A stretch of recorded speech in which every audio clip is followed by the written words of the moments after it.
So, I keep wanting to say good morning because it still feels like morning, but it's definitely afternoon. So, those of you that may not know me, my name is Roney. Yes, that is my real name. Those of you that have been looking at it, wondering how to say it, Roney. And that is Chad Roney's fault that I took his last name. My mother-in-law is looking at me like, she knows what I'm talking about. Super fun having that name. But that is me, and I have been going to this church for, I don't know. I know not as long as a lot of you guys in here, but as long as Chad and I have been married, which is 12 plus years, so there you go. And I'm excited to be here. So I attend this church. My husband and I are also directors of Teen Reach Adventure Camp or TRAC, and so that is, Crosspoint is our sponsoring church for that. And then my job, what I do, get paid to do is at Abbott House Child Advocacy Center, or Mary Abbott Children's House is what you might have known it before. We still kind of kept the name, but we made it sound more like what we do, because Mary Abbott Children's House kind of sounds like an orphanage or something like that, and Abbott House Child Advocacy Center is more so what we do. And so I work there. I've been working there for about 6.5 years, and my job there, first 3 years I was an advocate, met with the families of kids that have been abused and neglected, and then the last 3.5 years I've been the education director there at Abbott House. And my job is to do things just like this. Go and teach people, adults, children, whoever it may be. One of the things is recognizing, responding, and reporting child abuse, and that's mainly what I'm talking about today, safety in action. And then I go into schools and I teach 3rd through 12th graders, 3 different curriculums. It's called ALERT, and it stands for Avoid, Learn, React, Tell, and it's all about staying safe online. So teaching kids what to look out for online, how they can stay safe, and then I have a parent presentation where I teach parents what they can do to keep kids safe. And then I have another curriculum, and I'm going to kind of lump that in with today, and it's called Keeping Them Safe, and it is all about how we as adults can become alert adults. And I won't get into it too much now because I get really jazzed up about it, but for a long time we've kind of put all that pressure of kids staying safe kind of on them, like telling them like, hey, you need to say no, don't let anybody touch you, make sure you tell, and those are things these kids need to know.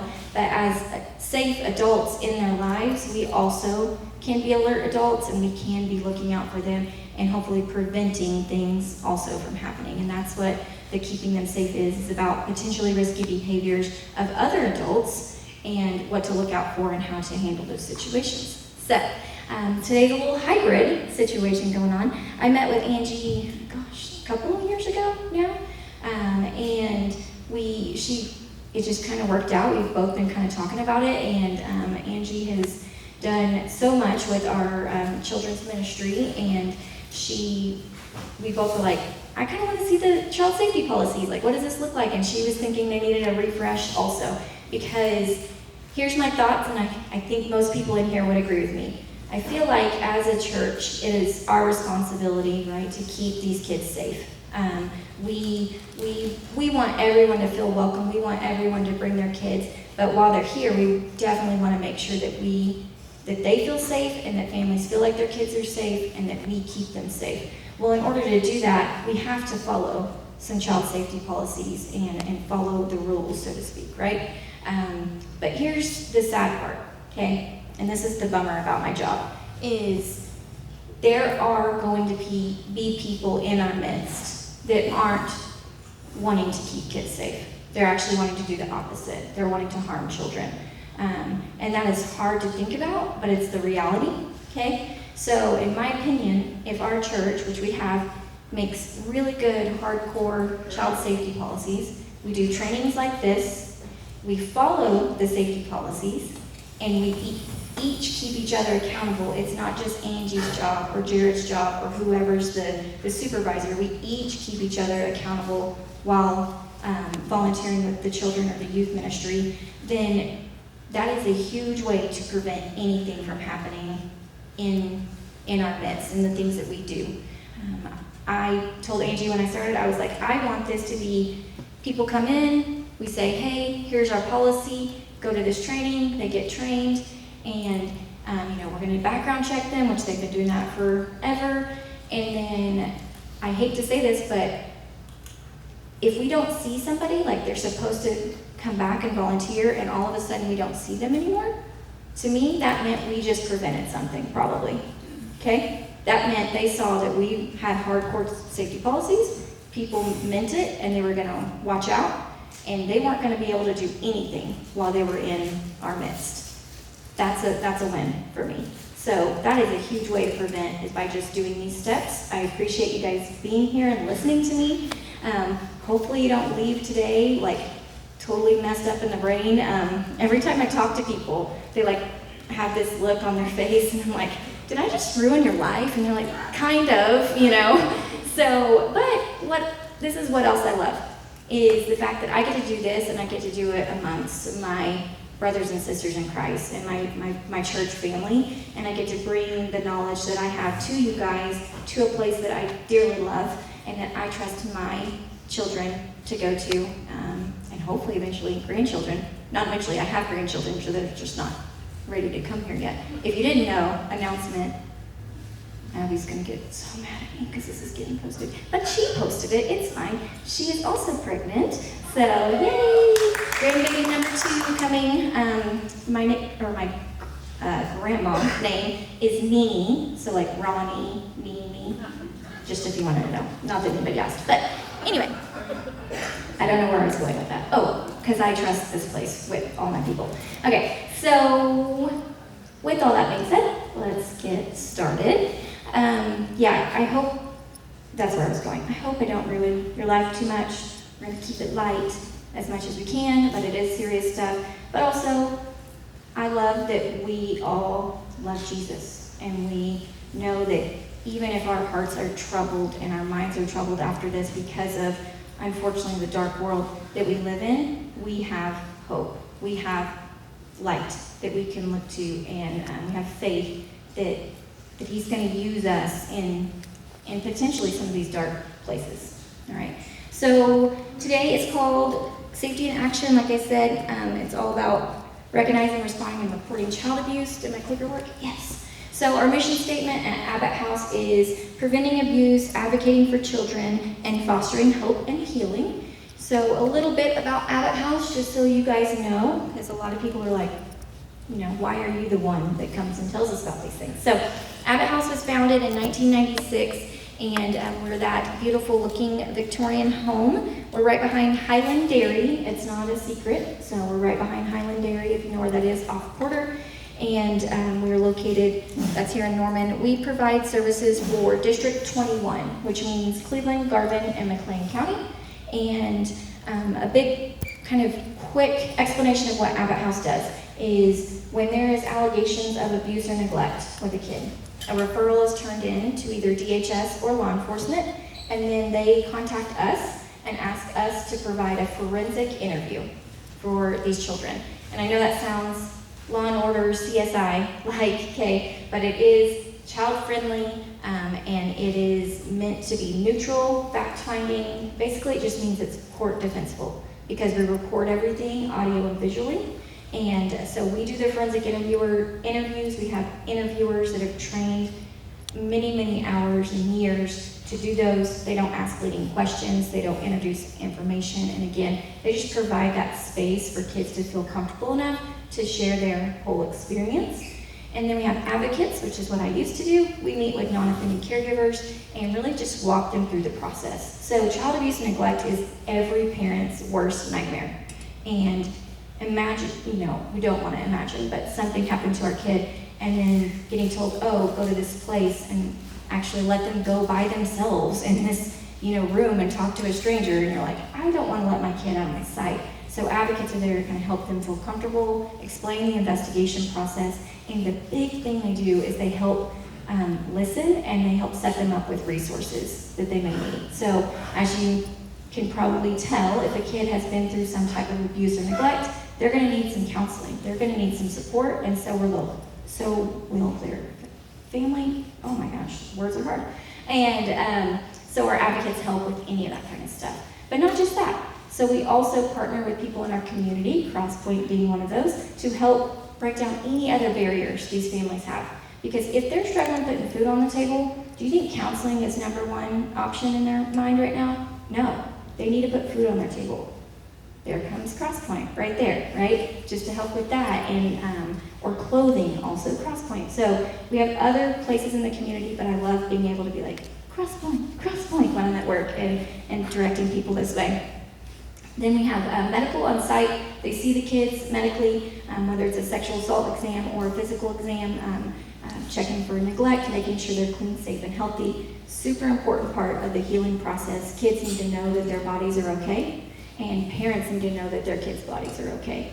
And having that part of the process, as scary as it sounds, it really is kind of what completes the whole thing. And so that's kind of what a child advocacy center is, and that's why we do what we do. We have a multi-county Internet Crimes Against Children's task force that's housed. We actually have this building, and we have the old senior center. If you know where that is, we share a parking lot with them. We have that now, and our Internet Crimes Against Children task force is in the basement, rightfully so, because it's a really creepy job they have. But they now have lots of space, and they are doing all the things to keep kids safe online, and they are helping lots of different agencies across Oklahoma be able to basically catch those predators and those people. We work with a multidisciplinary team, so that's DHS, law enforcement, and other partner agencies like medical, mental health, sometimes the schools, and we make sure that we just all come together and make sure that any cases that go through Abbott House, that there's no kid that falls through the crack or no family that falls through the crack. We want to make sure these cases are worked well. I don't know if you guys know this, but if a case does go on to the justice system, there ends up being criminal charges. It could be years until that goes and sees a courtroom. One of the interviewers is still getting subpoenas from 2022, I believe, maybe even 2021. And that's a long time since a kid just came through our doors. So, but we are a part of that. We want to help them through all of that kind of stuff. So here's what child advocacy centers used to look like on your left.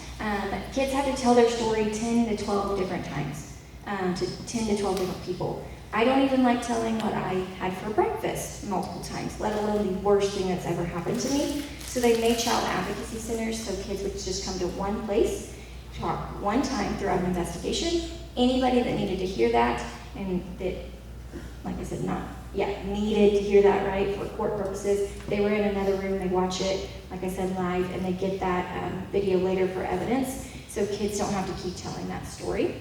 And last year, we did over 3,600 advocacy services, so that's every time we connected with a family. And then we did 1,000 interviews, forensic interviews, just last year, and we're already at, we're like over, we're 6% ahead of schedule, I guess you would say, so we know that we're already gonna be going over 1,000 interviews this year with kids. Is that a lot of interviews? Yeah, it's really scary to think about. Our interviewers, we have 3 interviewers and 4 advocates, but our interviewers all day, every day, just from kid to kid to kid, listening to their stories, which is a very, very hard job. But I'm so glad that we're in this community and we're able to do that and provide that space for those kids and for those families. So let's get into really what I'm here to talk about. So reporting. So everybody in Oklahoma is a mandated reporter of child abuse. Everybody. You're over the age of 18, you are a mandated reporter. And that meaning that even if you just suspect the abuse, that is enough to report. Okay, and when we're a mandated reporter, in the law it says we're mandated to report to DHS, Department of Human Services, or OHS, I think Oklahoma Human Services is kind of what they're calling it now. But there's a 1-800 number, and that's where we're required. If you're a teacher or something like that, there's also a little thing in the law that says you're required to tell law enforcement and DHS. So I do this presentation with a lot of teachers, so if you see anything up there that says law enforcement, that actually might be true for some of the things that we may come in contact with, but for the most part, if at least DHS is what we should be calling if we are suspecting or if we see something or something's disclosed to us.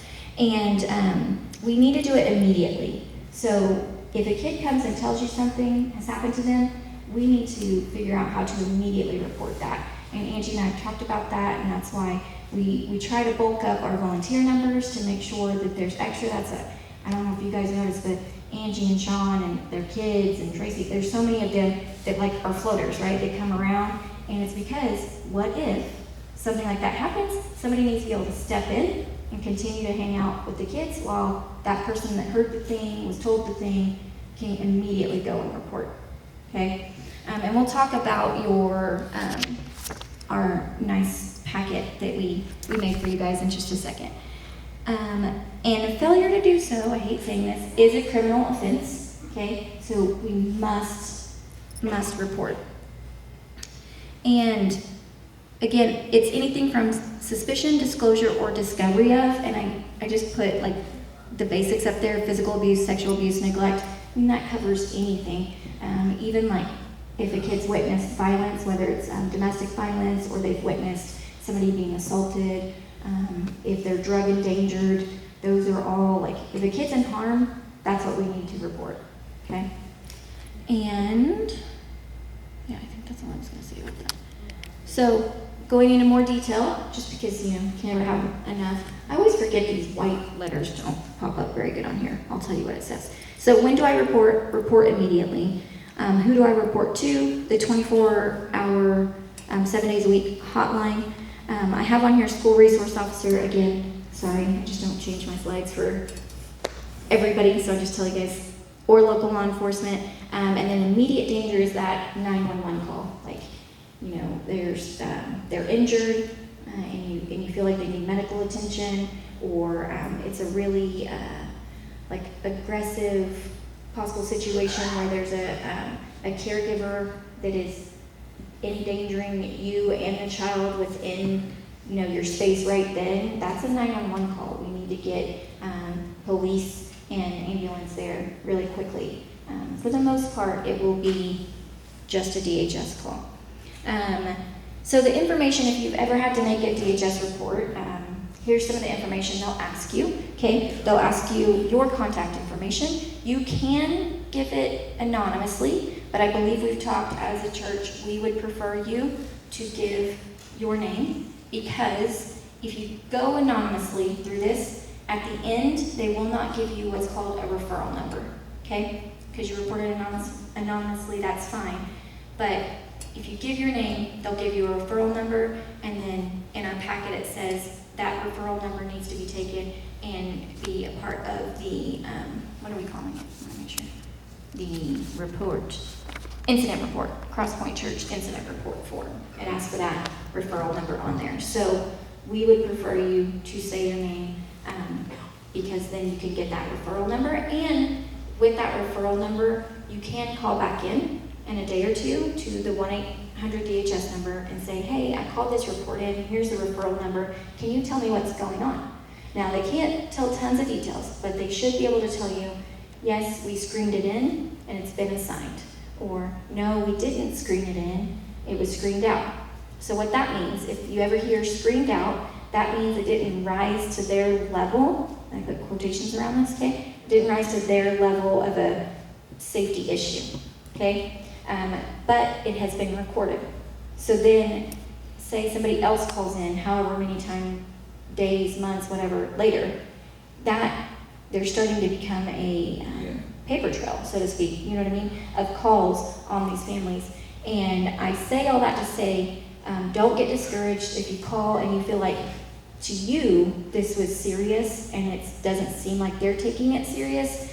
A couple things they have to think about. So I did work for CPS before, so that's Child Protective Services. I investigated abuse and neglect cases, so I know a little bit. But if you know me at all, you know, can you imagine me being a CPS worker, any of you guys? I am just way too rainbows and sunshine for that kind of job. And I just couldn't understand why I knock on someone's door and say, hey, I'm here to talk to you, investigate you. Why they didn't just invite me in and wanted to have coffee and stuff. Like, I'm a nice person. Ronnie, you are investigating them? They're not going to like you. That was really hard for me. Anyway, I digress. So, I used to be a CPS worker. Some things that they have to have. First of all, whoever you're saying is the person that has done something to a child, for DHS to be involved, it has to be somebody that's living in their home. Okay? If it's what we call a third-party perpetrator, somebody that doesn't live in their home but has done something to a child, that's a law enforcement situation, and they'll take that over. So that might be why they screen it out. Or, like I said, their policies are pretty, how do I say this? Their policies are pretty high. It has to be pretty bad sometimes, depends, for them to say, yes, this is enough, let's investigate it, okay? Because I think to us, there's a lot of things that we aren't okay with, and I think that's fine.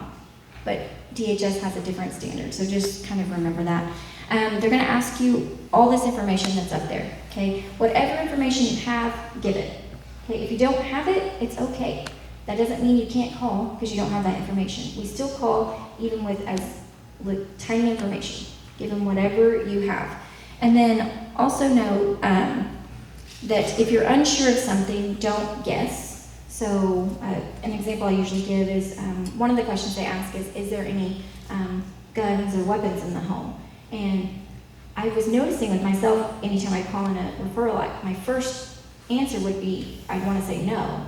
And that's not because I knew, I just couldn't imagine that those people would possibly have dangerous things or whatever it may be. But do I really know if they have guns or weapons in their house? No. So we don't need to say no, we need to say, I don't know.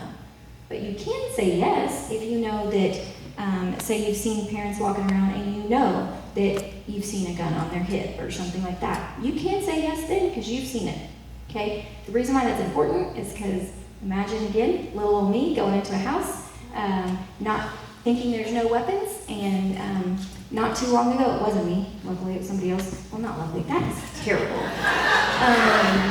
Thank you for laughing, because we all know I do not mean it that way. Anyway, somebody, one of the DHS workers said no weapons in the house, and she's just like, all right. So she goes in, and she says the walls were filled with different types of guns, automatic rifles, like all these things, and she was like, I actually forgot I had a meeting, and I'll get back with you. And like she left and then went and had law enforcement come with her. So not to say that they were dangerous people because they had all that stuff, but when you go in thinking nothing's there, and there's a lot of stuff there. Okay, so only if you know, say that you know. If not, say I don't know. Any questions about the reporting part before we move on to I kind of talk a little bit more about it as I go, but I just want to make sure we all feel good about that. You want to point to that? Yes, so cross point on page, is it 2? Your second page, reporting procedure, says number 4. So it gives you amazing, easy steps on here on how to do it. And as Crosspoint staff, they want you guys to report it together, like with them. And I'm totally fine with that. I help them, and they ask me to sign off on these things, okay? Where we would get in sticky situations with either other churches or schools is where they would say, oh, you report to me like your supervisor, and I'll go call DHS. No.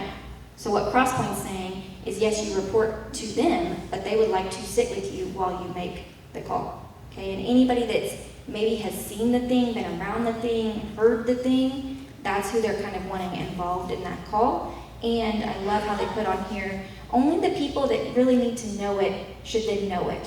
I know we're a small, not a small church, but a small, like as in like family like type church, right? And especially when we're in children's ministry and youth ministry, we only have so many leaders. We shouldn't be telling every single leader what one kid said to you, okay? There are other ways to go about it if you're wanting your leaders to like handle them with care, which is something that's called in the schools. They kind of send out a little message and they just say handle with care, and it means something's gone on, and we just want you guys to know so that if you see them upset or this or that, that you handle them with care. So we don't have to give all the details to people that weren't involved. Is there something else you wanted me to say about that, Angie? Is that good? Okay, cool. All right, so let's move on quickly to physical abuse. And I'm not going to go into like tons of all of this stuff. You guys can read it. If you have more questions, we can talk about it later. But so what physical abuse is, it's basically any marks or bruises on a child's body that was given to them because of whatever reason, an adult hurting them, or even another kid. Okay, but it made marks and bruises on their body. A lot of the characteristics that we see when it comes to kids is frequent injuries that are attributed to accidents. Again, you guys are probably around your certain kids at church often, and you probably know which ones are the clumsy ones, which ones aren't clumsy. I joke, Titus is 9 now, 9.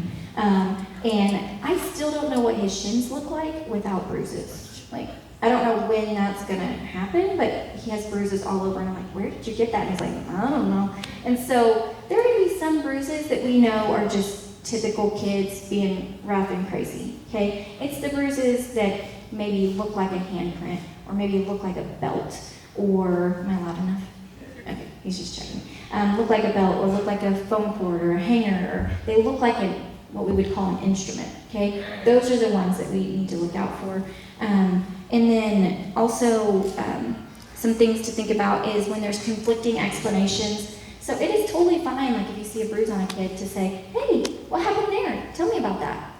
That's not leading, that's not saying anything. It's just like, tell me what happened there.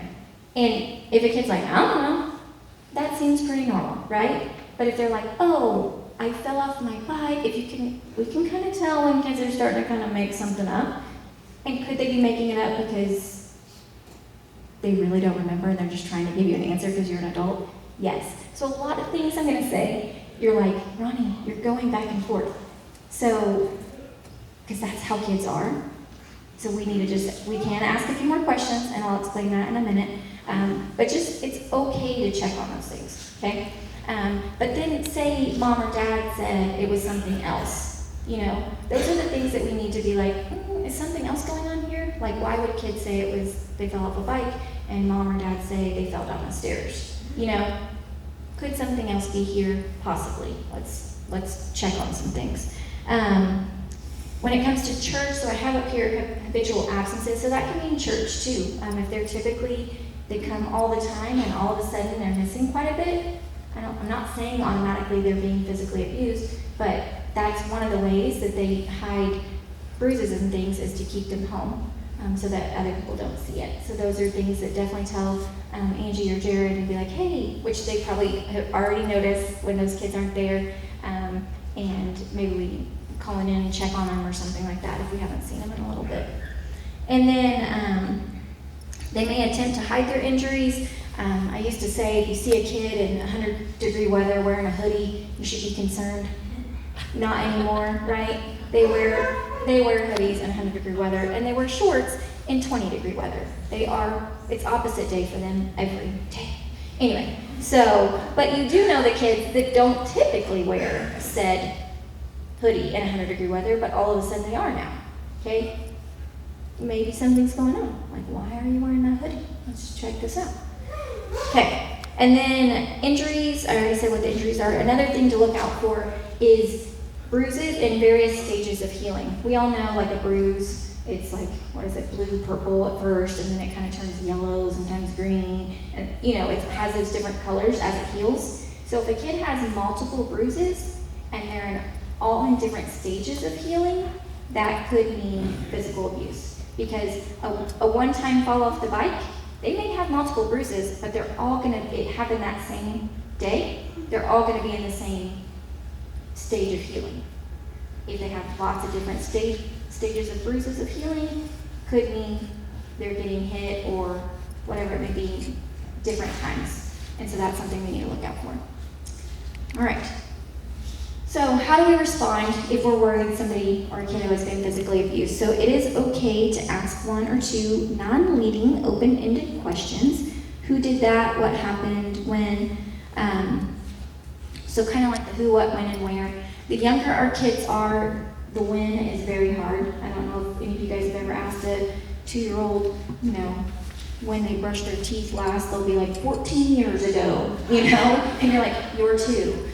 Like time frame for them, they don't get it. So the younger they are, the when is not going to be very accurate, and that's fine. But as they get older, they might know. And the reason why we say ask the when is because then that tells you how immediate this thing happened. Did it just happen last night, or is this something you have not felt comfortable and you're now finally telling me because you feel comfortable? But again, we don't need to necessarily know all that to call in a referral, okay? But those are okay questions to ask. And I joke that our interviewers, they've been through hours of training, but you guys, the most famous words they say and that can get kids to talk is, tell me more about that. That is so open, So a kid maybe tells you something, or like I said, you see the bruise, tell me about that. If they kind of tell you some things, don't then go down all this questioning and things like that. We can just say, tell me more about that. And that is so open. It tells them you want more information. It doesn't tell them that you didn't like the information they originally gave, because kids will worry that, oh, you didn't like my answer, let me change it. But if you say, tell me more about that, it means keep going. So that is something else that we can do. But again, even just a little bit of a kid telling you something, you don't even have to say, tell me more about that. That is enough to call it in, okay? Let's see, helpful reactions. Listen, thank the child, offer belief and reassurance. Again, don't probe for details. And I love how Crosspoint put this in our policy is, it's not our job to investigate, it's our job to report. And unfortunately, in my line of work, I see that a lot in schools and in churches, that they try to investigate first before they report it, just so they have all of the details and make sure they're saying the right thing. Here's the deal. I know we don't possibly want to report somebody if it may not be true or may not be as bad as what it's kind of sounding like, okay? But that is for the investigators to figure out, okay? We are reporting in good faith. We are reporting because we're worried about a kid, and we'll let them investigate and see if it's as bad as it is, or if they were meaning something else. And that is not on us. And I know we get worried, I do too, about possibly like ruining someone's life if we said they've done this to their kid. But let the investigators figure all that out. And then report. Make sure if you do see the marks and bruises that is said in your report, so that they know, because those things go away pretty quickly and they want to be able to take pictures and things like that, okay? But do not take pictures with your own phone, even though I know you want to, in a way of like, even if it's not a bruise in a bad spot, like it's on the arm, because you're like, I don't want this to go away, but then that means your phone could possibly be put into evidence, and now you're buying a new phone, because now the state has it. That's not fun, okay?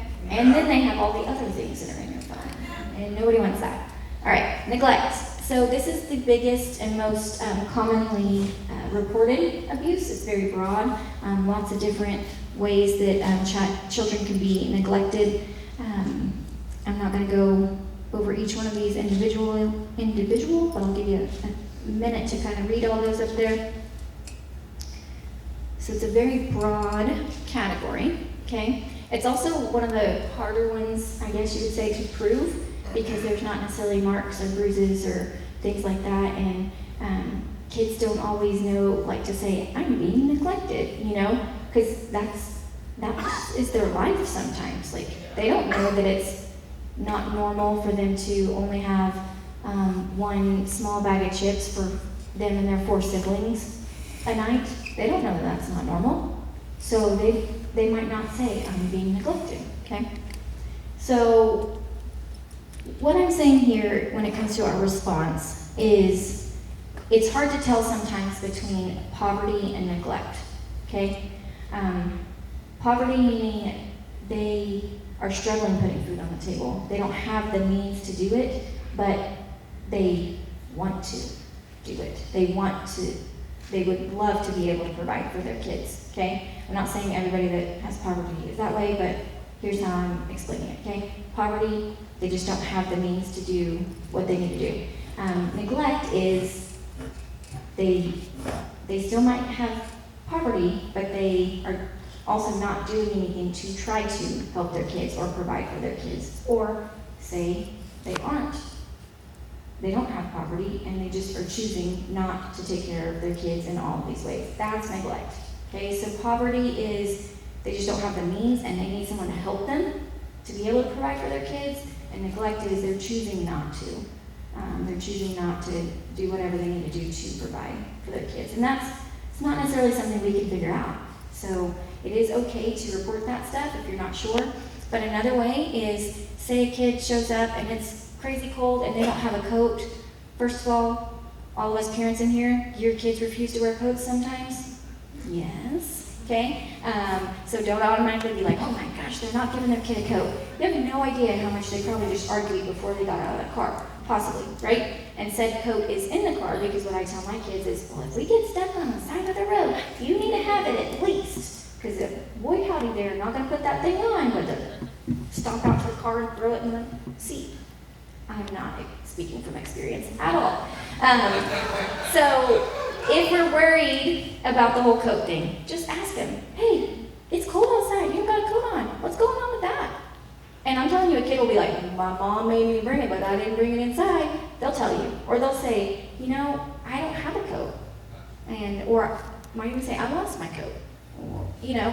And does that mean we need to call DHS immediately? No. Do we have resources where we can probably get them a coat? Yeah. Okay? So those are, hopefully that explains it enough of how we can kind of look into that and try to help these families with that kind of stuff. Because that's what they're saying when it comes to neglect and our response, the community's response. The most effective factor for change is that involvement, that community involvement, wrapping around these families and helping them with whatever it is that they're struggling with. Because I don't believe, and I think probably a lot of you probably don't believe, that taking kids from a family because they can't provide food for them is not necessarily the answer. Like, let's help them provide the food for them. Okay. Don't get me started, y'all. Okay. Sexual abuse. Nobody likes to talk about. They don't like any of this stuff, but sexual abuse really is kind of. I teach an intro to child sexual abuse class for new DHS workers, and I talk about how it is kind of like the worst of the worst. I know we all agree that a sin is a sin is a sin, but for the everyday people, like this one's up there, okay? And I even struggle myself. I'll just be vulnerable and honest that sometimes I start to kind of make my own little list and I have to get knocked back down and be like, God sees it all the same, okay? But sexual abuse, it can be contact and non-contact. So meaning it doesn't have to be physical, like touching, things like that. It can be non-contact, which would be pictures or videos of kids showing their private parts, whether someone took them or had them send them to them. Videos, things like that. Or even like, we would call it like sexting or like inappropriate text messages. And that could be considered sexual abuse as well if it's with a minor. And when it comes to sexual abuse, physical force and physical evidence is rare, meaning child sexual abuse, 90% of child sexual abuse perpetrators are known family and friends, okay? 90% are known family and friends. That means they're in our circles, okay? Because when it comes to child sexual abuse, they have to have some form of relationship already in order to then move forward with what they're trying to do with kids, okay? So knowing that, them physically forcing a kid to do something is very, very rare. They manipulate them, they trick them, all these things. They don't necessarily end up having to physically force them, okay? And evidence is rare because they're that close relationship, they're manipulating them into not telling. They're telling them you're gonna get in trouble if you tell. Your life is gonna change if you tell. Or I love you, all the things. So they're that them telling in a, what I would call a timely manner, and please see my quotations, okay? Because kids will disclose whenever they want to disclose, and I am not saying that's bad. But a timely manner, there's only so many hours of where you can collect physical evidence, and a lot of times they wait because of it being somebody that they know and love. A lot of people ask me, how often do kids make this stuff up? When it comes to child sexual abuse, it's very, very small. Up here it says 7 to 12%. Oh, right, sorry. The prevalence is 7 to 12% are sexually abused. But the false allegations is 2 to 10, because all the research is just kind of all over the place. That's why we say 2 to 10. I see mostly the 2% as a false allegation. And here's a weird math problem, stick with me. But of the 2% that's false, 80% of that is made up by another adult. So our custody battles are, my boyfriend broke up with me, so now I'm going to say he did this to my kid. Okay? So 2% are false allegations, and of that, 80% is an adult saying it happened to a kid, not necessarily a kid making it up. So it's very small that a kid is going to tell you this has happened to them, and that they're going to be lying about it. We need to believe them, because that is a huge part of the healing process. It's a huge part of them continuing to move forward, is that belief and that support. And they can find it in their church family, and there's safe people here. And I guarantee you, teachers and church leaders are the number one people they get reported to. Okay? Even above a safe parent, because they could have one safe, one unsafe, okay? Or they could have both safe parents, and it's another family member, or a coach, or whatever, okay? But our teachers and our church leaders are usually the first people a kid will tell, because they feel very comfortable around you guys, and they feel like they're in a safe space. So how do we respond? First of all, when it comes to disclosure, I was already saying it is common for kids to delay, so not tell for a while or deny that it's happened to them. They may even hint, minimize.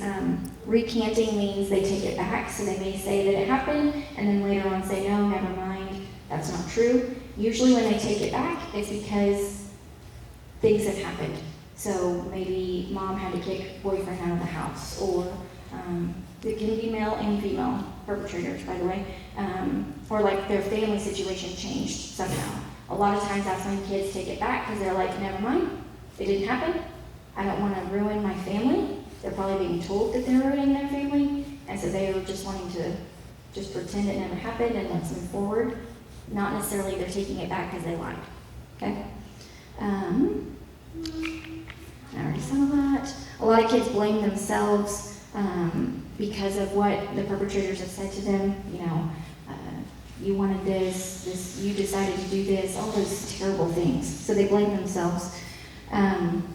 A delayed disclosure is not a reflection of a poor parent-child relationship. So you might come in contact with families, the parents, who are like, how, you know, am I a terrible parent because they didn't tell me? This has been happening for years. And hopefully we aren't judging them, but definitely don't judge them, because, again, they normally don't tell their parents, they tell somebody else. So that doesn't mean they have a poor relationship. They've probably been saying the things we've all said. Hey, if anything happens to you, you know you can come and tell me, right? If you've been a parent, you've probably said that till you're blue in your face. And some of these kids still don't tell their parents. And it's nothing necessarily that they've done to make them not do it. And avoidance is part of that post-traumatic stress response, because they try to forget. Okay? This is just for me to prove to you guys I'm not lying. This is the law. And it shows up here that it was changed. You guys aren't teachers, but it used to say teacher, and now they changed it to school employee. So they made it everybody that's employed by the school has to report. This is a little easy thing. Maybe you want to take a picture of it. I used to have these. That's what I also went out to my car to look for, and I can probably get some. Do you have some? Okay. These are nice little cards to have, because it's like helps you remember the things you can say and how to do things. And it's all the stuff I've already explained, but just on a little graphic to remember. And then on the back of it, there is, did everybody get the picture? On the back of it, there is this, you know, again, just a brief version of what we talked about, the mandated reporting law. just some good reminders for you guys, and it also has the DHS phone number on there. So, I'm going to go through this next part really fast, because you guys have been listening really well. But mind you, I started at 12:30. Ronnie doing this in an hour is really miraculous, okay? Because I could talk forever. So I'm sorry that my slides look different now. I'm not that person that thinks that the red and the blue matches this stuff, okay? I'm just going to throw that out there. Me and the computer were just having some struggles. So it was easiest just for me to pull this from another one and put it in and not mess with all the colors. And I feel like my church family is okay with that, right? You still love me. I'm still professional. Okay, so these are some of the things I was telling you earlier about the whole being alert adults. So you already learned how to report. You've learned how to respond if a kid talks to you, okay? Here's how we prevent this stuff from even happening, okay? So I kind of already alluded to this, but 1 in 4 girls and 1 in 9 boys will be sexually abused by the age of 18. The reason why we're talking about sexual abuse a little bit more here is because we can't necessarily prevent physical abuse. I mean, unless they're doing it right there, we can step in and make it not happen, right? But we can prevent sexual abuse when it comes to, again, happening in our midst, okay? With possibly other people, either in our congregation or say we go to camp and we're out and about, we can prevent it happening while we're around. And so, 1 in 4 girls, 1 in 9 boys, and then I already said that 90% are known family and friends, okay? So, society is all about intervention, okay? So the intervention meaning the investigations, the family support, therapy. So something's happened, now let's intervene and try to help the family and make them, feel better and make it a whole better situation, okay? That's needed, but we really need to be preventing. And so when it comes to prevention, some of those things are what we do. Background checks, we do training, anything that can us understand it so we can prevent it from ever happening. So we really need to refocus our view, because I said earlier, I told you I wasn't going to get into it, but the child's responsibility versus the adult's responsibility. Kids need to know body safety, body boundaries, okay? They need to know those things. And so they can keep themselves safe. But it's the adult's responsibility to also keep them safe and to be an alert adult.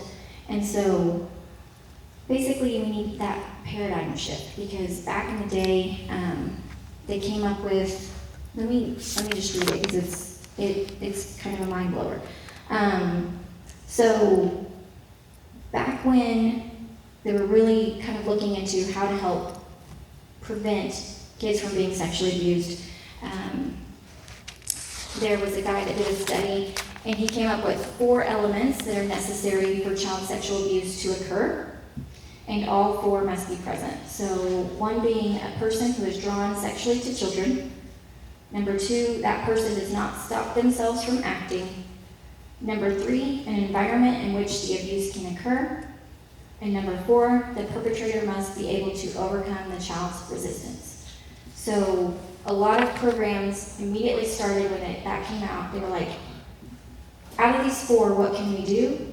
Oh, number 4, the perpetrator must be able to overcome the child's resistance. We can teach kids how to say no. We can help them resist these things. We can make programs that go into schools to teach kids. So they really focused on number 4, but this program focuses on number 3, an environment in which the abuse can occur. So we're trying to make an environment in which the abuse can't occur, okay? And so my friend went and interviewed 100 child molesters, basically. 100 child molesters in the prison, interviewed about 100 of them, and she came up with these 8 potentially risky behaviors that they all kind of exhibited that she then turned into this program to teach other adults so they can look out for them. So by the end of this, in a few minutes, you're not going to be able to be like, ooh, child predator. You're not going to have that, but hopefully some things you'll have a different view, okay? So let's talk about it. So where do we look now? I'm trying to remember where I'm at. Okay. All right. So we can't tell how they look because a child molester, sexual predator, they can, all races, all genders, all religions, all socioeconomic status. There's not like this is what they look like, okay? And we can't go off of the opinions of others because I also tell kids in schools, I talk to them about trusted adults, and I say that that has to be your trusted adult because there are times I've heard other people go, hey, just so you know, this person's trusted, they're safe, you can talk to them about anything, but that kid doesn't really feel comfortable around that person, probably for right reasons. Well, that's not their trusted adult, okay? So we can't just go off of other people's opinions. How many times have you guys seen stuff in the news in the community saying, man, they were a good person. They volunteered, they did all these great things, they were a great dad or a great mom or whatever it may be, right? And so we can't go off of those opinions on what everybody else sees. So we have to recognize these potentially risky behaviors. So here's what they are, and here's what I want you guys to, you might be challenged to do some things differently also with your own kids. I was challenged when I went through this. So, the first one, make sure it says the same thing. Learn not to notice and adults. Recognize potentially risky behaviors. Okay, there we go. The first one, giving gifts that are not gifts. So, here's some things we need to notice about that. So, giving gifts that aren't really gifts, what I mean by that is any adults in a child's life, grandparents, teachers, whoever, may give a child a gift without the parent's permission, right? I'm a grandparent, yes, he's just a baby, but I cannot wait to give him the candy and all things and send him back home, okay? Without parents' permission, because it's fun, your grandma's house or uncle's, aunt's house, whatever. So we do that sometimes, but what we need to be teaching ourselves, so some of this is kind of church stuff, but some of this is like personal stuff for you guys too, okay? Teaching anybody around our kids and ourselves that we shouldn't give gifts without permission, okay? And then also something to kind of look out for, the risky gifts, because they are harder to identify, are those gifts that have strings attached. So a gift is given and they should not expect anything in return. But a risky gift is given with strings attached and they expect something in return. So a person saying, I'll give you that iPad if you go meet me at the park, or I'll, buy you those V-Bucks, which is online gaming points if you didn't know, if you'll go and do this. So it has like the strings attached, and we need to be listening and hearing for those things. Or they use the words, it'll be our secret, things like that. So it's important to just help keep our kids safe, that all adults stop giving gifts without parents' permission, okay? So we might not be saying, I'll give you this if you do this, but by us just giving a gift without permission is possibly setting up our kids to be used to getting gifts without permission. So when that gift comes that has strings attached, it doesn't look anything different to them than when grandma lets them have half a chocolate sheet cake. If it's Nana's chocolate sheet cake, she will not let you have half a chocolate sheet cake. But anyways, we can talk about that later. Her chocolate sheet cake is amazing. So we're wanting to create an environment where predators can't take advantage of our kids because we're teaching them these things, okay? The next one is ignoring parents' rules. So it kind of goes with that one. Again, some of us are really good at ignoring parents' rules if we're wanting to be the fun one and we have the kids for however long, okay? But we need to make sure by asking the parents' permission, and because kids want what their parents won't let them have, right? Even though they know they're not supposed to have that thing, they really want the thing their parents won't let them have. Like our older kids, they knew they could only have like one soda if we ever went somewhere. If we weren't watching, do you think they had more than one soda? Absolutely, okay? So they're gonna want the thing their parents won't let them have. But teaching our kids and teaching people around our kids that if the parent won't let them have it, either, okay, don't give it to them, okay? Or ask the parent, but ask them in front of the kid. And it can even be a phone call. Easy example. Say you're taking a kid out to lunch. They're not normally allowed to have Mountain Dew, but you're like, I want to give you Mountain Dew because this will be fun, right? Don't just say yes to Mountain Dew. Call the parent on the phone, put it on speaker, say, hey mom, I wanted to give, Joey some Mountain Dew. What do you think? Mom says, yes, Joey, you can have Mountain Dew, but you hear me say yes, and I'm okay with it. So not only does you have to teach your kids, they need to hear you say yes. Because again, what do predators say? Your mom told me it was okay. Okay? Or I already talked to them. It's cool if you stay a little bit later and us go over here. Whatever it may be. Because they know and trust them already. They're in their circle. So teaching kids to hear from a parent themselves that they're okay with whatever rule that is. I moved on and I'm not ready to move on. Okay. Encouraging secrets. So everything that predators do during the grooming process is what we call it. So they have these stages of where they get the kid to trust them and all the things to manipulate them and trick them into sexual abuse. Okay? So everything predators do has a secrecy element to it. So they're always like, this is between us. It's our little secret. So it's important for kids to know that secrets aren't okay. Because secrets are meant to be kept forever and never told, technically. It's hilarious because kids don't fully realize that because they love telling secrets. So I think that's why the whole secret thing is hard with them. But explaining secrets are meant to be kept forever and never told, but surprises are meant to be kept for a little bit of time and then told. So telling kids never secrets, but sometimes surprises. This helps because then when a potential predator says, this is our little secret, I hope our kids go, secret. We're not supposed to have secrets. And telling our kids, hey, if anybody ever tells you to keep a secret, that's important to come tell mom and dad. And so it's important for us in the church to make sure other people aren't using that type of language too. And we can correct them in a very kind way, be like, hey, let's say surprise, or whatever it may be. Help them not to say secret. I've even done it with Titus, took him to get Brahms at like 5:30, knew dinner was like right around the corner, and I was like, don't tell dad, it's our little secret, I mean totally well by that, right? But that just told my kid that it's okay to have secrets. And so then somebody else tells him, well, mom told me to keep a secret from dad, I can keep this secret, okay? And then last one on this one is indulging children. So it kind of goes along with all the other ones. But the most effective ways that predators gain the trust of kids is to allow them to do the things their parents won't approve of. Okay?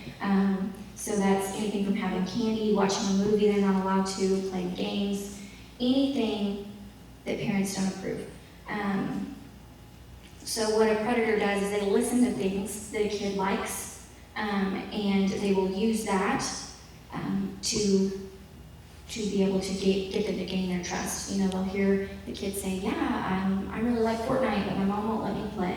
Or I really want Instagram, but I can't have it. Just different things. And they listen to that and they try to be able to give those things to the kids. They want to indulge them. Or they'll even say things like, if I was your mom or your dad, I would let you have Instagram. I think that's ridiculous. And they try to kind of put a wedge in between parents and their kids. Okay? So those are another way to look out for if they're indulging kids. They're trying to give kids the things their parents wouldn't let them have. All right. Last 4, always alone. So looking out for potentially risky behaviors, always alone, meaning a lot of us are in here because we like being around kids, right? That's why we're here. Or you were called to do it, you're still wondering, do I like to be around kids? I know God told me to, but he hasn't changed that part about me. No, I'm just kidding. We want to be around kids, and that's okay, but we need to be alert of the adults that, that's all they ever do, or they want to seclude children, or always find a way to somehow be alone with kids, okay, themselves alone with kids. Those are the things we need to look out for. Or maybe they discourage other adults from coming and helping out or being in the group, they are always the one that offers to babysit or be the one to watch the kids. Or say you guys are all taking turns, going in and checking on the kids. They're like, oh, you guys have adult time, but they're an adult also. You have adult time. You need to hang out with everybody else. I'll watch the kids. I love kids. And if any of you guys are like, uh-oh, I've said that before, okay? I don't want you to think you're a bad person, okay? But the more we look out for that, the better that our whole environment will be. So we need to not just let that one person watch the kids all the time. We need to be putting different people in there and making sure that they're having adult time too, so that there's not that potential of gaining an even closer relationship that could be potentially inappropriate. Okay? Too much touching. So adults who are grooming children find ways to get their hands on kids, and specifically try not to get they don't have a lot of attention around it. So they're the ones that like to wrestle with the kids, or they're just constantly tickling them or something like that. It doesn't necessarily make them a predator, but that is something to look out for, because that's how, unfortunately, it starts. It starts with the innocent touches, the piggyback rides, the sit on my lap, the play with your hair, the, like I said, wrestling, tickling, all that kind of stuff is where it starts. And they then slowly desensitize the kid to different touches. So it would be best if all of us did our best not to be the tickly, the wrestly kind of person. I've been up in the kids area, and man, those boys, they want to wrestle, they want to be crazy. So doing our best not to be, a part of that, and helping with that, because it helps them create boundaries as well too. We're teaching them good boundaries. Let's see. They prefer children, so similar to the always wants to be alone, but more so than just prefer children. Again, in our environment, maybe they never come to what I call big church, okay? Or they don't have an adult Sunday school group or adult small group. They're literally only with kids anytime they're here, okay? If some of you guys are like, I know, like Miss Angie and Sean, like it's kind of your job, you know what I mean? So that's a little different, but if that is you, then talk to Miss Angie and figure out, like, I'm actually realizing I'm not having any adult time in our church, and I need some adult time. Like, what can we do to make it to where I'm not only with the kids all the time? Just looking out for that, and other people that, like, just seem like they have no interest. That's kind of different. Does that make sense? You might be around the kids, and that's all you're around because you're needed, but the people that have no interest in being around adults or wanting to be in big church, that's where we should probably be a little bit leery of them. And then rules don't apply. So the people that, basically a telltale sign of a potential predator is they think the rules don't apply to them. People who operate in a life as if the rules the rest of society is expected to obey simply don't apply to them. So there are many ways this can show up. It's not one single situation. And I hate giving this as an example because I'm part of the problem when it comes to the rules don't apply. Always being late. You know what I mean? I'm not saying if you're always late, it means you're a predator. But when it comes to predators and perpetrators, there are many areas in their life where the rules don't apply to them. Okay, or say they don't think they need this training because they've been volunteering for many, many years. And it's like you see Angie and Sean and some of these people who have been volunteering for many, many years, and they're in here. Okay, the rules don't apply to some of these people, and that's a red flag. Why do you think that? Okay, because that's when they get past us, y'all. That's when you see on the news of the person that's been involved in that group or whatever for years, and it's because everybody said, oh, well, they didn't come to that training, but they're fine, they're good. But are they? So we need to really watch those people that think the rules don't apply to them, okay? And yes, I know, I need to be on time. Got it, okay?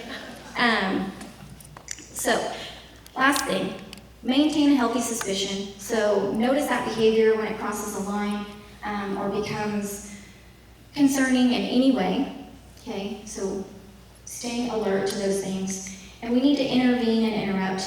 So when you observe something that gives you concern, take action. Don't just be like, well, I know they're a really nice person, so maybe they really didn't mean that. No, find a way to get involved. If an example is if all these kids are starting to wrestle and do all these things around, one or two adults, like they might not want to be involved in that, the adult, but they're just trying to be fun and friendly, okay? Maybe go in and be like, hey, let's play a different game. You came in and you just helped kind of break that up. Like, actually, let's play Duck, Duck, Goose, but you can only tap on the head, whatever it may be. That sounds so old that I just said that as my example. Find ways to intervene and interrupt. Does that make sense to everybody? Okay. It doesn't have to be like, you're touching children, you're a predator, okay? No, we don't need to say those things. We can just hop in and say, let's play a different game. Or, hey, do you need to go take a break real quick? Because guarantee you if I jumped in, all the guys are wrestling, and I jumped in and had somebody go take a break, the kids would look at me and be like, okay, I'm going to go play video games. You know what I mean? They, hopefully, unless it's my own son, he might jump on me. So, be open. We are looking for actions that are open. Observable, okay? So, visible, they're public, available for all to see. So when we're hanging out with kids, we want to call this open acronym. So is what they're doing with children observable, visible, public, for all to see? Is it proper? Are the interactions appropriate to the relationship? Okay? A parent consoling their child after they skin their knee and they're hugging them and they're letting them sit on their lap, that's appropriate. Okay? A youth leader that is having a kid sit on their lap and then hug them, not appropriate, right? What does that relationship look like? Effortless. This one's big. The contact is initiated by the child. So it's not forced. It's not like, hey, you need to hold my hand, and then the kid's like all weird about it. We shouldn't make kids hold our hand unless it's like a scary situation. We're crossing the street. And we're like, okay, maybe grab their wrist and make them know. I'm not trying to force this, but I'm keeping you safe, okay? But if the kid is the one initiating it, that's when it's effortless. It's when the adult's trying to initiate it, that's when it's not effortless. And then non-sexual, so there's no hint of sexuality, is how our relationships should be and how our interactions should be with kids and youth, okay? I'm not going to go through the scenarios because I'd rather just answer questions. So, that last little part was my bonus. I'm sorry I had to go fast, but those are just things I definitely want. Those are things we don't hear a lot, and I want to make sure that we all hear that, because I also think you're probably involved with kids outside of church too, so, how can you help your other areas of your life knowing these things, teaching these things? Because it's hard. I'm not saying that now that we know all this stuff that we'll be able to 100% stop these things from happening, because unfortunately these predators are really good at what they do. You hear so many times, like, I had no idea that there was no signs. And it's probably somewhat true that there were no signs, but I think some of these are the signs. We're just not realizing it. Again, especially in the church, because we need volunteers, right? We need people with our children and with our youth, and sometimes we may not see all these things because we need the physical body there, but we need to be looking out for this stuff. I love that Chris, he didn't ask me this, but he gave me a nice little title, and it's on like the second to last page here, I think. He asked if I could help or something, and then all of a sudden I had a title, Child Protection Officer. I told him I needed to be deputized for that. So I absolutely am fine with doing that and helping, and I told him he can put my information on there. I've already had calls from different people within our congregation, and it doesn't even have to be about what happens here, y'all. If you're out and about or you're involved in something else and you have a question, you can also call me. Did you know I put my cell phone on there? It's just my email? Okay. If you want my cell phone, you can come and ask me later and I'll give you my cell phone. I do not mind for people to have my cell phone number. So on this last page of our little pamphlet, as Crosspoint, we would like to make sure you guys read through this and that you print and sign it. There's 2 different places to do all of that. And this is you doing what we said we're going to do. We're going to follow all these things that we learned about, you probably already knew about, okay? And you're signing, in blood, I'm just kidding, that you're going to do these things. And this might seem simple or silly or simple to you guys, but this means a lot to the church, that you're willing to be here, listen to this, and you're willing to say, yes, yes, I will keep kids safe. Yes, I will make sure it's a priority, even when it's uncomfortable, okay? What I'm here to tell you, that's where we see it a lot, is when it's uncomfortable, when it's possibly somebody, again, that we know, trust, and love, and something sketchy's going on, okay? That could definitely happen, but we're here to help you guys with that. I feel like there's something else I was going to say. But any questions while we're all signing? You guys are just like tired of hearing me talk. Hopefully you guys have learned some things. Anybody have like a scenario that you're like, I don't know how I would handle that?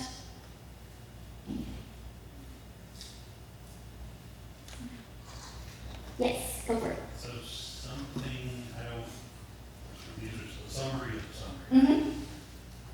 Would it make sense to have within our internal communications a way to classify that circle of knowledge when something happens? Yeah. Because one of the things that is pretty popular in different industries is what they call traffic light protocol. Mm-hmm. So you have like a TLP, so Mm-hmm. TLP white, you go to the newspaper. TLP green, it's only in the institution, but it's not restricted. TLP yellow would be concerned individuals, and then like a TLP red would only be those people involved in the incident, and then any expansion of that circle has to go through a point of contact. Okay. So you're saying add, is there a way to add that? Somebody that has that, so if somebody comes up and asks you a question, say, we have a policy for that, our traffic light protocol has classified this as, I see. and so that's why we're not advertising this or releasing these. Yes. That is, Just sort of simplify that thing, so you can just drop a wall without an extensive explanation of why. Yes. Just say, we have a protocol for this, this is a TLP red, I'm sorry, I can't talk I about can't it. talk about it. Yeah.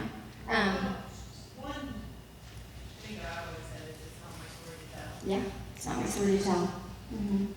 That could be something. I totally see. I think we can talk more about that, but yeah, the easiest way is to put the wall up, but I also know, that's where we're in a sticky situation, because it's like, again, we're not investigating it, so I don't know that we should, go up there on the pulpit and say, just so everyone knows, this, that wouldn't be great for the kid or whoever's involved.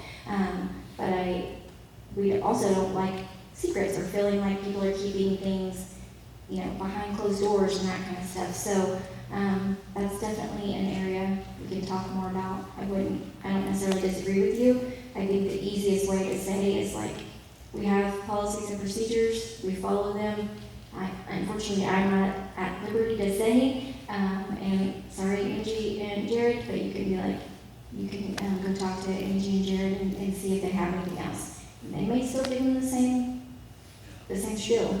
That's just an easy way on Yeah. communications, especially if you have something in writing. Mhm. You can just have stickers. Right. On the dashboard, put a red sticker on it, put a date on it, some initials. And then if you rescind that, then you throw a, lower status on that. Gotcha. So It's on that, you're saying on the back end. To control that chain, that's Yes. sort of thing with the narrative on the back. Yeah. Not necessarily something you're gonna say to your end. Correct. but So I think internally, internally. so we know where we are. I like that. So I think maybe when those, like say you're calling in a report and you're with 2-3 other people and Angie, I think Angie would say at that point, when you're calling that in, hey, this is one of those. This stays right here, just between us. And then Angie will find a way to possibly alert the rest of the leaders. But again, a handle with care or something like that. So maybe it's not super formal, but I think in that meeting, she or Jared or whoever should be able to say, this is here, and give that level. Yeah. Anything else? Yes. Several years ago, we had a youth that would roughhouse with some of the kids. Mhm. There was a drawbridge line, you can't go back there. Mhm. Will the church let upstairs people or downstairs people or youth people know, hey, this person really isn't allowed, beyond just the Jared or Angie? Mhm. Because it was helpful when that boy, who's a nice boy, Oh, yeah. but he didn't know his boundaries. He played with them like they were cousins Yeah. and not other people's kids. Right. So, Right. So alerting other people so then they know, kind of look out for it. Yeah, we need to figure that out. I'm sure there's probably a way they tell the team, what's that called, the security team? Yeah, at the time, we had it over for Okay. most of our leaders knew, Yeah. yeah. Well, I mean, in the future, we say jelly Mhm. bean is here, and it's really. Okay. Yeah. I like the word. Reminds me of trash. But yes, I think more people need to know so they can help look out for that, for sure. So yeah, just making sure that it's put out there to all the people that are possibly going to be around would be good, yeah. Good.